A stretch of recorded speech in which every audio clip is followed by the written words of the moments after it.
3 నిమిషాల్లోనే అయిపోయిందా? అంటే అది ట్రైలర్‌లోనే మొత్తం సినిమా ఫినిష్ అయిపోయిందా? అంటే ఎస్. కానీ బ్రదర్ చాలామంది అనుకుంటారు 3 నిమిషాలు నేను ఫాస్ట్‌గా చేసేసిన, మొత్తం మస్తు చేసేసిన అని ఫీల్ అవుతుంటారు. కానీ అలాంటి టైంలో మీ పార్ట్నర్ ఫేస్ చూడండి.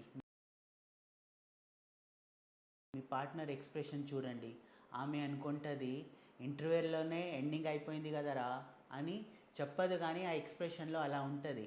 సో మీరు గిట్ట ఇలా 3 నిమిషాల్లోనే అయిపోతున్నారంటే దాని అర్థం ఏంటి? మ్యాగీ కూడా 2 నిమిషాలు టైం తీసుకుంటుంది రెడీ అవ్వడానికి. కాఫీ చేయడానికి 4 నిమిషాలు టైం తీసుకుంటుంది. ఏదైనా వండాలన్నా మినిమం 5 నిమిషాలన్నా, ఫోన్ అప్డేట్ చేయాలన్నా 5 నిమిషాలు తీసుకుంటుంది. అలాంటి వాడు మీరు 3 నిమిషాలనే నీ పని అయిపోయిందంటే దాని అర్థం ఏంది? నువ్వు సరిగా చేయనట్టు. దాని అర్థం ఏంది? నువ్వు నీ పార్ట్నర్ని సాటిస్ఫై చేస్తలేనట్టు. సో నువ్వు 3 నిమిషాల్లోనే అయిపోతున్నావు అంటే ఫాస్ట్గా చేస్తున్నట్టు కాదు. నీకు అక్కడ పర్ఫార్మెన్స్ తగ్గినట్టు. మినిమం 5 నిమిషాల నుంచి 7 నిమిషాలు చేయాలి. అలా చేయాలంటే ఏం చేయాలి? మంచి ఎక్సర్సైజ్ చేయాలి, మంచి ఫుడ్ తినాలి, స్ట్రెస్ లేకుండా ఉండాలి. మైండ్ ఎప్పుడు ఓవర్ స్పీడ్లో ఉండకూడదు, మైండ్ ఎప్పుడు స్ట్రెస్లో ఉండకూడదు.